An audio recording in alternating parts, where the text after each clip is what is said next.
All right, everybody, shalom, and welcome to the Yishai Fleischer Show, broadcasting live from Judea and from Jerusalem.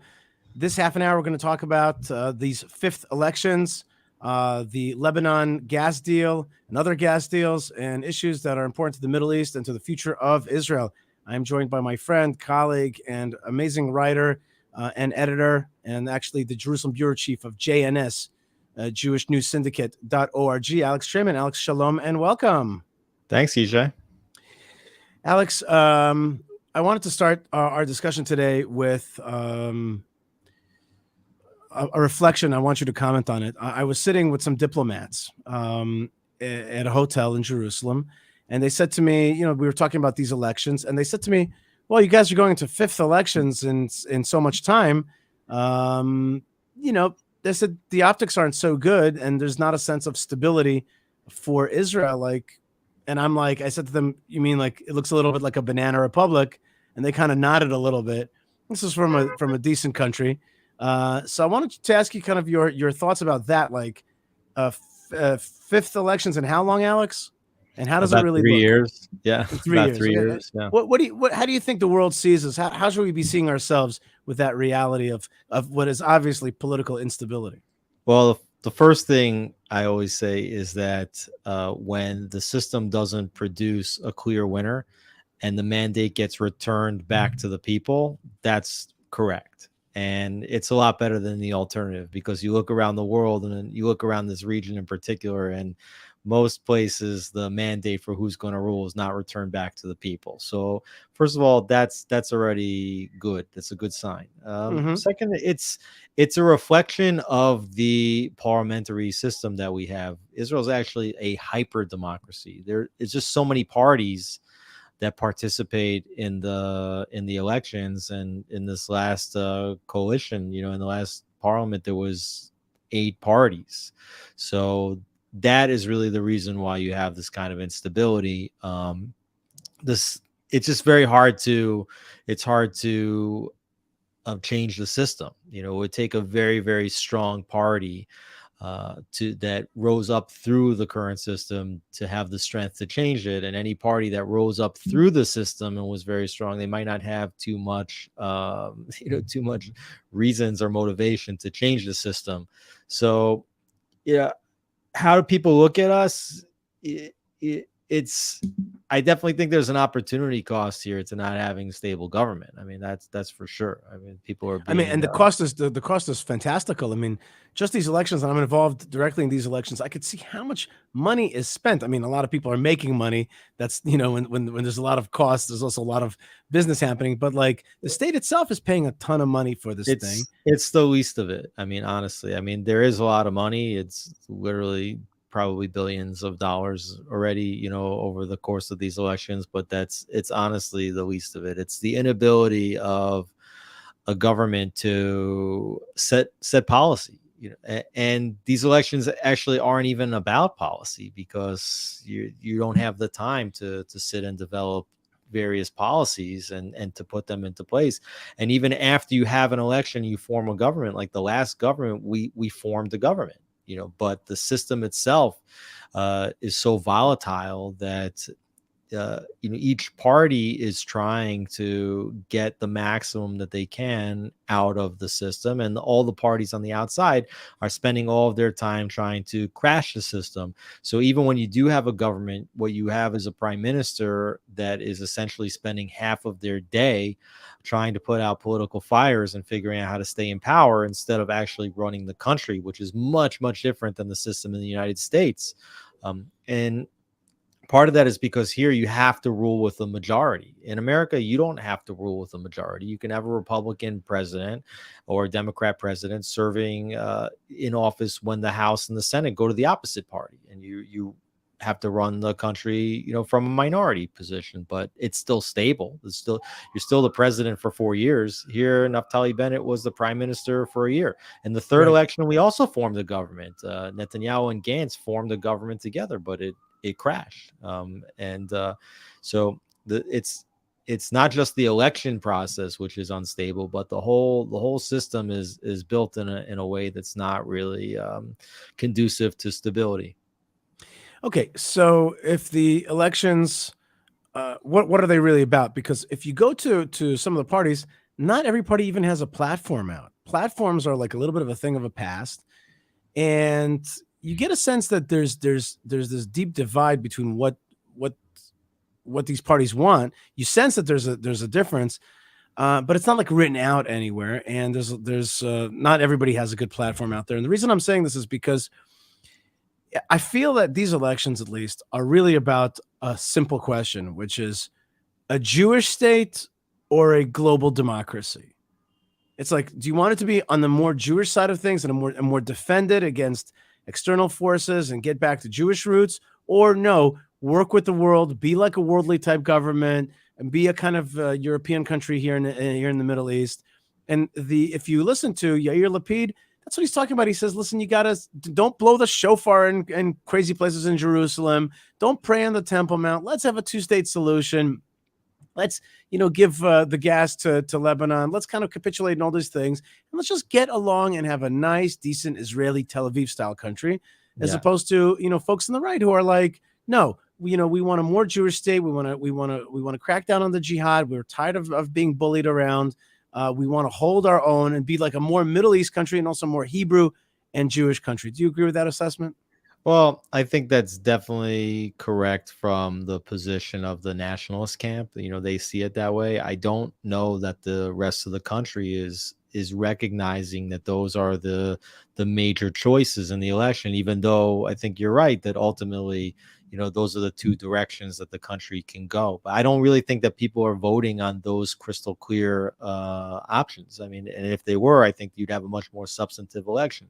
Really, what all of these five elections have been about, one way or another, is whether or not former Prime Minister Benjamin Netanyahu is fit to serve as the prime minister.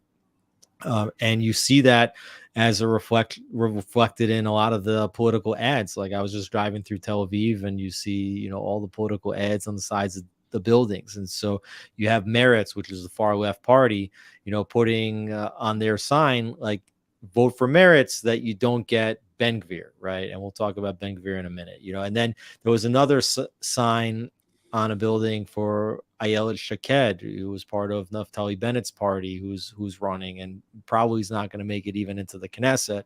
I'll probably throw out maybe 100,000 or more votes for people that want a right-wing government. But her campaign was Bli Bet Ain Bibi. Like, without the letter Bet, which is the symbol of her party, you can't spell Bibi, right?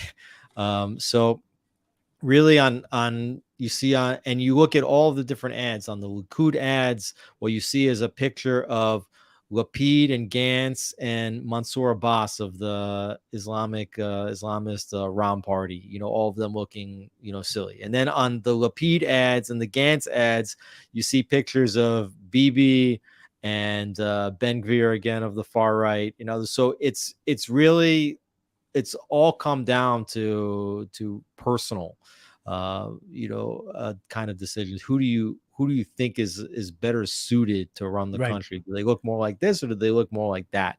And ultimately it might boil down to what you're saying, but I don't think that Israelis are actually voting on this kind of substance. Yeah, you do get well, they are and they aren't. Like, you speak to people and people say like, "Well, I'm right wing, but I don't want the crazies." I like it's much more like I want to look a certain way. I want to be perceived a certain way. I want to be, on the one hand, strong, but on the other hand not like too strong, you know what I mean? And there's definitely like a cultural like who looks like me, and I think that's actually the nature of democracy, which is in many ways you vote for somebody who looks and feels like you and therefore represents your issues, or at least is perceived to That's why you have represent so your many issues. parties, right? Right. That's why you have so many parties here, because Jews are actually not a monolithic bunch at all. Right. We're a very diverse bunch, which is probably very hard for people that are not Jewish to fathom. But we come from all different shapes and sizes and or places of origin and religious views, and that's why Israel is a hyper democracy. That's why it's very hard to form governments. Right. Right. Well, hyper democracy is not always what it's cracked out to be. especially look around the world. Democracy's not looking that great right now. That's right. You had a prime minister in Great Britain for 45 days after you had a prime minister resign, over scandal. The American democracy is looking as least appealing as ever, and it's not a good moment in history for democracy. I'm excited about the new British prime minister, though. Cool guy, pro-Israel, wealthy, successful. Looks kind of cool. Could be. All right, we'll see about that. That's a different topic, a different podcast. Today we're dealing with Israel, and that's what the show is about. It's about what's going on in Israel and spreading that light out to the world. That's another thing. Alex, I was at CPAC and I was speaking, and people were like, on a religious level, I love Israel, but I was very unhappy with how Israel handled COVID. And so people on the American right were like, well, on the spiritual, biblical connection, I'm with you, but then how you behave, I'm not quite with you. Israel sends a lot of mixed messages for people who are like biblical people. It's not always doing that thing. It's not always sending that signal. And then for people who are, on the liberal spectrum. So just yesterday, I toured religious leaders of the UK. And I mean, they were as so-called liberal as possible. It was hard for them to even swallow the ideas of Jewish nationalism and the right of Jewish strength. I spoke to them in their language. I went American Indian on them. I talked about our tribal lands, and I talked about our indigenousness and indigeneity and our history. But my point is that the what Israel broadcasts is unclear. And here's my political question for you, Alex, which is, and you can comment on anything I just said, but give me a short, not too much inside baseball, but a sense for everybody out here. What are the voting patterns going to look like, and will there be some hope of any kind of coalition for this fifth election?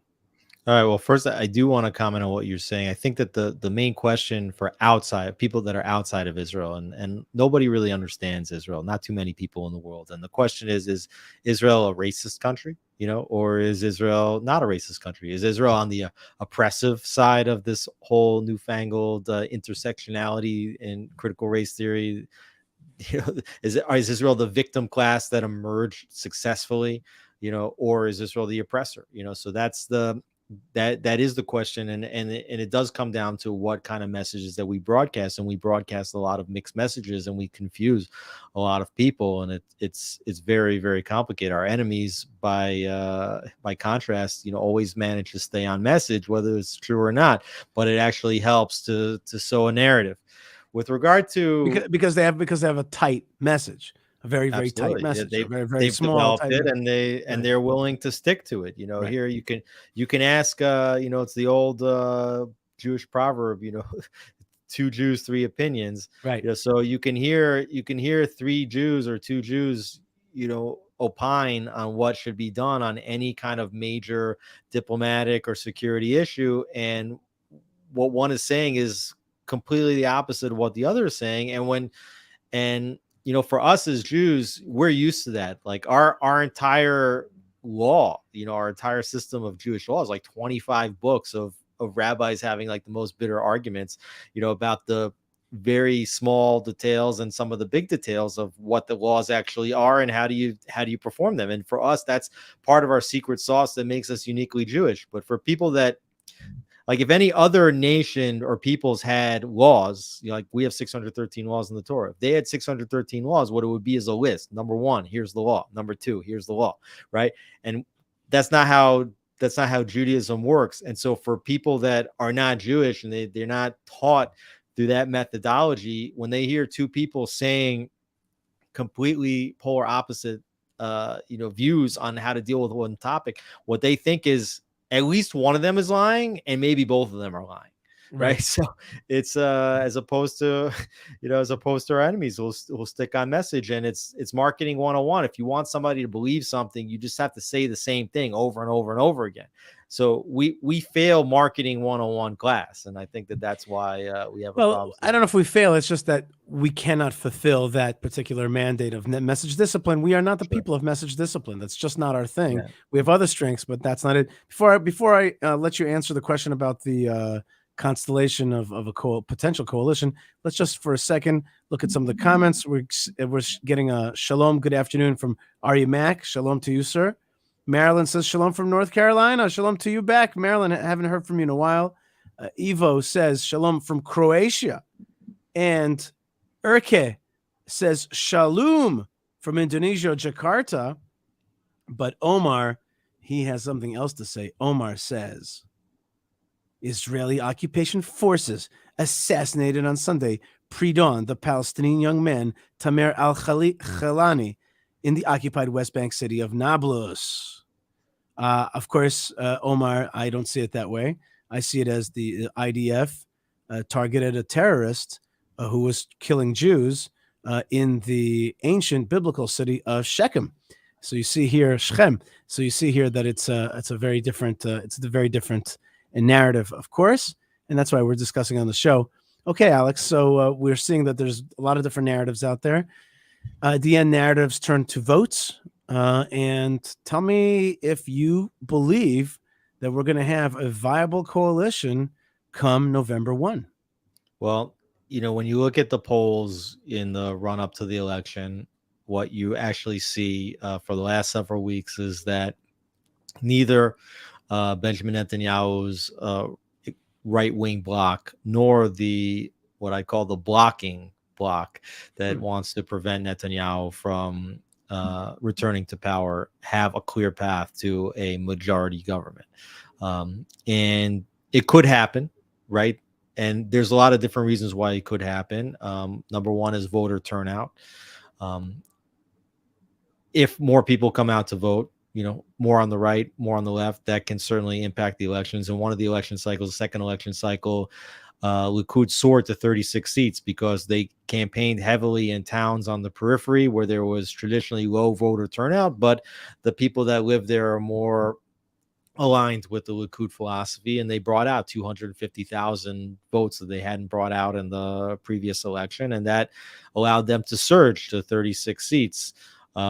So that type of scenario could impact the elections. The Americans are you seeing that? Are you seeing like a do you feel that the disaffected, unaffected, the people who are like frustrated with the system who are like, am I coming out to vote again? Like, there's a lot of people that are they going to the saying, beach, or are they going to what do you call it, IKEA? Saying, I'm not voting anymore. Forget it. Like people feel burnt, that they've voted 6 times, and they feel like it's the role of the parliamentarians to count when the votes are counted, to figure out how to sit together and work together, right? Like, you don't have to like everybody, but you have to put the country before the personal interests and to figure out a way to govern. And basically 4 times in a row already, the politicians have not figured out a way to put their petty party interests aside in order to serve the people. So people are frustrated with that.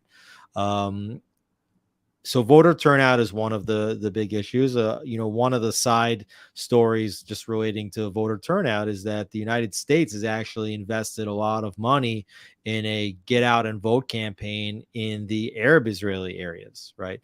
And well, let's get that straight. You're saying that the American embassy here in Israel, and it has been shown that the American embassy is putting money towards organizations that are involved in the Arab Israeli community, especially to create a get out the vote campaign, to get them to vote so that there will be more Arab representation in our Knesset. And you're like, what are you saying, that America is trying to influence the outcome of the Israeli democracy? Well, that's happened consistently over the last many years. I interviewed former Prime Minister Benjamin Netanyahu on Friday, and he has a new book out, which is his memoirs essentially, and he said that Clinton basically admitted to him point blank that he invested a lot of effort and energy to prevent Netanyahu from first becoming prime minister in 1996, and later President Obama had State Department funds allocated to an organization called V15, which was specifically helping then Labor Party leader Bushi Herzog in his efforts to knock off Netanyahu as the prime minister, and which is incredible because Herzog is now the president, and today, just days before an election, he's actually in the United States. And you've had several Democrats, congressmen and senators, including Robert Menendez of New Jersey, who has been a chairman of the Foreign Affairs and Defense Committee, and Brad Sherman, a representative, Democratic representative from Illinois, I believe, both of whom have been longtime supporters of Israel, warning Netanyahu against forming a right-wing government, which include Itamar Ben-Gvir. So there is pressure from the United States.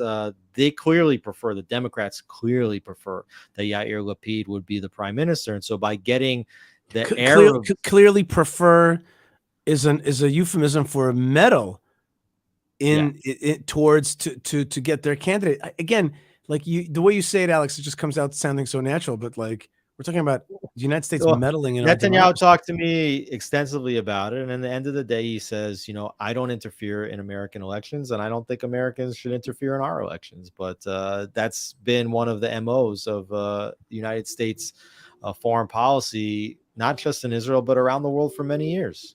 In part, though, it's also because of American Jewry, and for that matter, also like British Jewry came out very strongly at some newspapers. It might be a very small minority newspaper, but it's called the Jewish News UK out of London. Came out saying it's an outrage that Itamar Ben-Gvir. I don't think it's a small minority. I don't think it is. All right. My point to you is that an element of that is not just foreign intervention, but actually foreign Jewish intervention, which I also say is not right. It's okay to love Israel. It's okay to have an opinion about Israel. But when I was asked by these religious UK leaders about that, they're like, well, you can understand why this and this potential minister would be odious. I said to them, okay, yeah, sure, I can understand. But at least I would frame it with, we, of course, respect the right of Israelis to determine their own leadership. But the American Jews, the British Jews, and others, they feel that Israel's a reflection on them, and therefore they have a right to opine. Or maybe not that they so much have a right, it's that it's a virtue signal. They're virtue signaling that I'm not that. I am not that. And maybe Israel's that, but I need to distance myself because I'm here in the UK. I need to appeal to other people. I need to show myself to be not ultra-nationalist. Well, what was amazing was that the same people now that are so upset over the possibility that a right-wing nationalist might be a minister in a future government is that you had an Arab party that was affiliated with the Muslim Brotherhood, which was ostensibly supporting Hamas and their positions, that was invited for the first time into an Israeli government, and that was being promoted as diversity, right? And the reason why is because their participation in the government brought every single left-wing member of Knesset off the backbenches of the opposition and into the coalition and into powerful ministries, including the foreign ministry, including the defense ministry. And ultimately that ended up with Yair Lapid sitting now as the interim prime minister, who is the head of the progressive left in Israel. So, when you get left wing, then you're able to permit a lot. But when things shift to the right, and Israel is a center-right country, which is much, much different than most of the most powerful Jews in America and in the UK who have been, voting for the Democratic Party in the United States or the Labor Party in the UK for many, many years. And what happened in America is that, Republicans over time, that as they reconnected to their Christian roots, and America is a Judeo-Christian country, they saw Israel and the rise of Israel as being important to them, on a deeply spiritual, religious level and a moral level. And as the two parties, in the United States, Republicans and Democrats, have become more and more polarized, the Democrats looked at the other side and they said, wow, the Republicans are really fervent in their support of Israel. We're gonna drop this ball like a hot potato. And they have allowed for, like I said, Israel to be played on the wrong side of the intersectionality issue. I mean, Israel should be the model for intersectionality, and they have somehow allowed us to get played onto the oppressor side of it. And I think in part that's because of You something that mean that you we just should be the model for an indigenous people returning to its land, or resecuring its basic ancestral rights, etc., like a even minority surviving. correct. I mean, it's obviously the biblical history, the indigenous history, the the language. But even if you can't look back 3,500 years, and you just want to look back in the last 100 years, the Jews are a peoples that uh, survived an actual mass genocide, okay, of the Right. worst order, okay, on the one hand. And then on the other hand, we suffered an actual ethnic cleansing where 800,000 Jews living in countries all over the Arab world were forcibly expelled from their land, and then they resettled in the country that the League of Nations had partitioned to be a Jewish state because of all the reasons that you mentioned. And then that state got slashed into half and then slashed into quarters, by the international community. So we've been cheated over and over and over again after coming out of a genocide and ethnic cleansing. Yeah, and yet we've managed to succeed despite all of that. And now we got played onto the oppressor side. Okay. And then the liberal Jews in America, they blame us for that, when it was really their job to play us into the model for the intersectionality. So it's an unbelievable hypocrisy that we've gotten played into the side. And so the Democrats just dropped us like a hot potato. Yeah, we suffer from that. I mean, we didn't see it happening, and we have a difficult time picking up the pieces and figuring out how to deal with it. That's right. That's right. And you'd be amazed. That was very well said, Alex. And you would be amazed how deep the contra anti-Israel thinking is. It's so deep that it's like normative, and like you give them the other side. Yeah. I had a Jewish lady said to me yesterday, "I've never met a settler before." I was just like, "Are you serious?" She's been, "I've been in Israel 8 times. I never." It's like, you don't know where the biblical heartland is. You don't know who these people like. So out of touch. In any case, let me just get back to that question, because I want to get an answer from you, which is, let's just talk about how you see the voting patterns and a potential coalition. Because at the end, we're not just voting; we want a stable government, of even if it's not as stable as could be, but something that has a stability. Well, okay, so to understand it as simply as possible, exactly half of the voters in this country want a traditional right-wing government that supports religiousness, that supports in some degree of Jewish nationalism. There is a significantly smaller portion of the country that is left-wing. And there are also those that have joined in with the left wing because they specifically don't want Netanyahu to be the prime minister of Israel anymore. I mean, he was the prime minister for 15 years already. He is facing various corruption charges, which I don't think we really have time to get into, but just in one sentence, they would not hold weight in an American court of law. Though every single one of those cases would have either never been charged to begin with, or would have been dropped, or mistrialed already. But that's the reality here in Israel. And then you also have Arab parties who similarly don't want to see a right-wing nationalist government, so they've also have aligned with the left, and have formed essentially like a blocking coalition. They're not ideologically aligned, as we saw with the last government. The last government had left-wing, Arab, and right-wing members who all simply didn't want Netanyahu to be the prime minister. And ultimately, you can't govern like that because you have your oppositions inside your own government.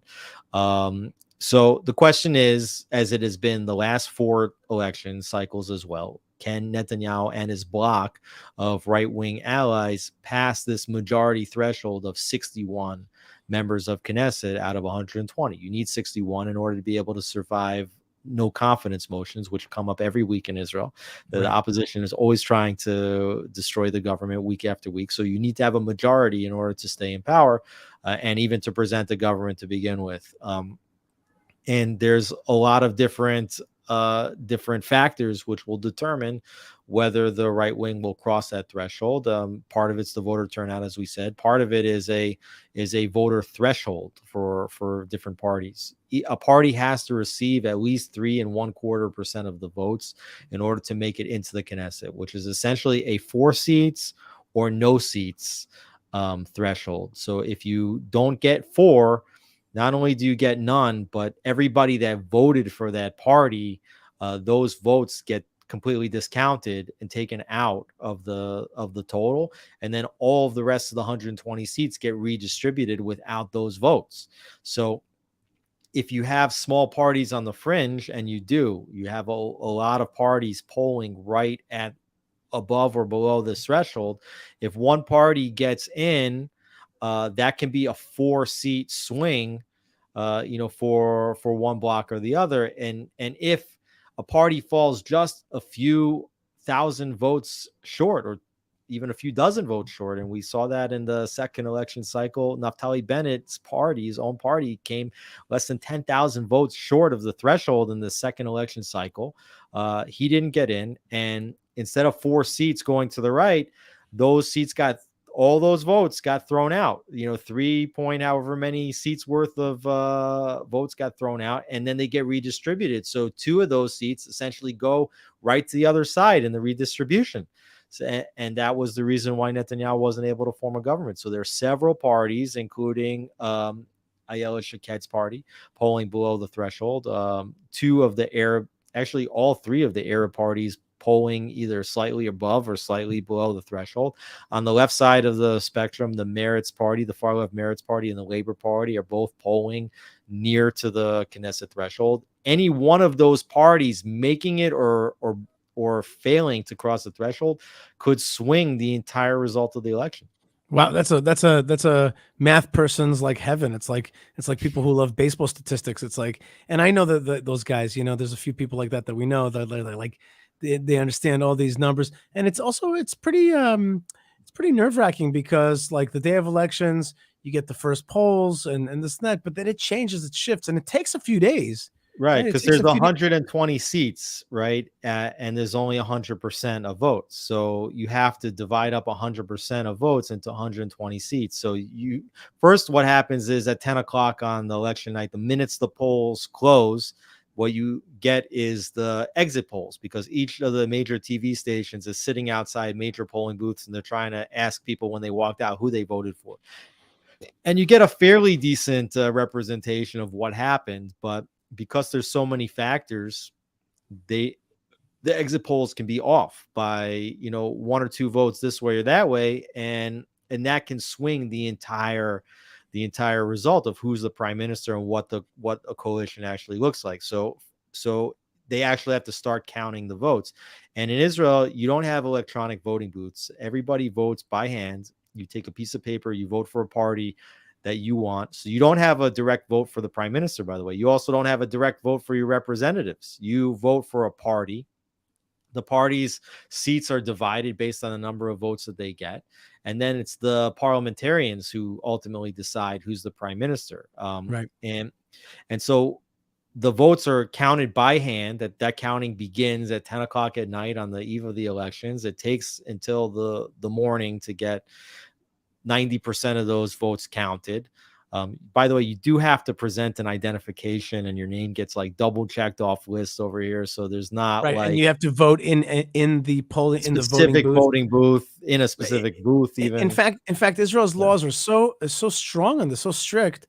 I even think a little too strict, because, for example, one thing we don't have in this country, which would swing the elections very much, is voting for people outside of the land of Israel. If you're on a trip, you cannot go to an Israeli embassy. Correct. There's no absentee voting. No absentee ballots. No absentee ballots, with the exception of diplomats or people that are were sent on a shlichut, which is basically less than 1,000 people, or maybe a few thousand people totally. So there's no such thing as absentee balloting here. And ultimately it takes up to 48 hours to get the precise final 100% numbers, because again, when you do this division between 120 seats, if if 1,000 seats get counted one way or another, that can move a seat from one party to another in the distribution. And if it shifts from the left side to the right side or the right side to the left side, that could swing the entire election. If Netanyahu forms a government, it's going to be by the skin of his teeth, probably in this election. Do you think let's go to prediction time, because that's really fun. Although the Torah warns us against necromancy and trying to do false prophecy. But okay, in your learned opinion, do you foresee a situation that Netanyahu gets 61 plus seats, or do you see another hung Knesset, or do you see some folks defecting? If it's 60 or 61 seats, do you see some folks defecting from parties that had traditional Likudnikim in them?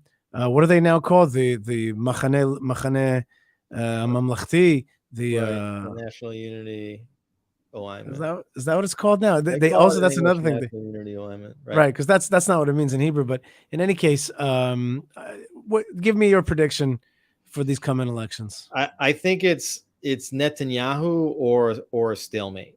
Right. It's if Netanyahu can get to 61 seats, then he will form a right-wing government. If he can't, I don't see how Yair Lapid or anybody else will be able to form another government.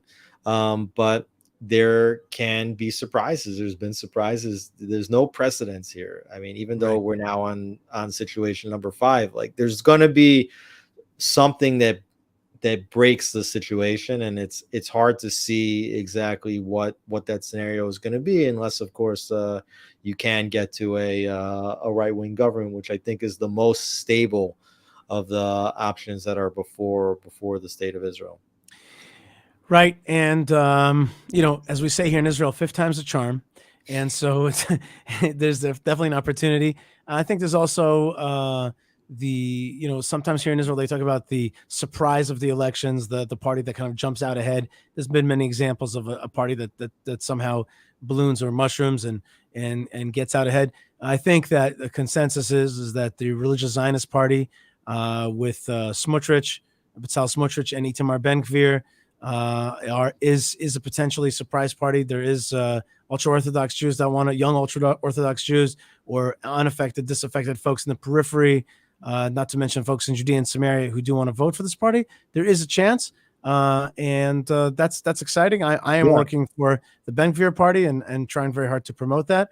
Although in this discussion with you, I think we try to be also objective to I mean, the religious Zionists are polling at 14 seats, which if that number holds, they're likely to be the 3rd largest party in the government, which would be a real first for any kind of nationalist religious Zionist formations. Have never received so many seats in a government, or combined seats in among various parties in a government. So that's certainly a surge, and becoming the 3rd largest party also is that's a kingmaker position in a sense, it's certainly exciting. And I think that the reason why that's happening, why you have this party to the far right of the spectrum surging in the votes, is because what you've seen in previous election cycles, even before these 5 elections, is that people have voted for what they considered moderate right-wing parties because they feel like they're right-wing moderates, and but they've seen right-wing parties time and again form governments together with left-wing partners and ultimately enforce left-wing policies, including like when Ariel Sharon announced that he was going to disengage from Gaza, from Gush Katif. That was after he surged to 40 seats, which was, like a very, very high showing for the right. Everybody thought like, wow, we've got a super strong right wing government now. And he ultimately enacted left wing policies. So I think that right wing voters, they want to make sure that the government that's formed is a right-wing government, and that the policies that are enacted are right-wing policies. And so the only way to protect that is to go to the farthest right flank of the political spectrum with their votes. That's right. Just a few more people saying hi out there. Anzor Davarshvili says shalom from Georgia, and he does not mean the state in America. He means the country of Georgia, obviously. So Anzor, shalom to you. And we have Bruce says shalom from Chad's Ford, Pennsylvania. Awesome. And we have Alyssa who says, Bezrat Hashem, with the help of God, there will be a conservative coalition to preserve the integrity of a Jewish homeland with a continuing traditional values, or continuation of traditional values. Alex Trayman is the Jerusalem bureau chief of JNS, jns.org, one of the finest news organizations out of Israel today, not just covering Israel and the Jewish world as well. I love your emails, Alex, and you're doing a great job. You also put out a great article that's been translated into 5 languages about 10 reasons why the Lebanon gas deal is not a good deal, and the issues with it. It's a very, very in-depth article, and that's why it's been translated. I hope that everybody gets a chance to check it out. We wanted to discuss it today, but we ran out of time. Keep up the good work, Alex, and we'll talk with you after elections. Good luck to the state of Israel, and good luck to Am Yisrael and to the people of the world who are looking to Israel to be a light unto the nations. Thanks so much, Yishai.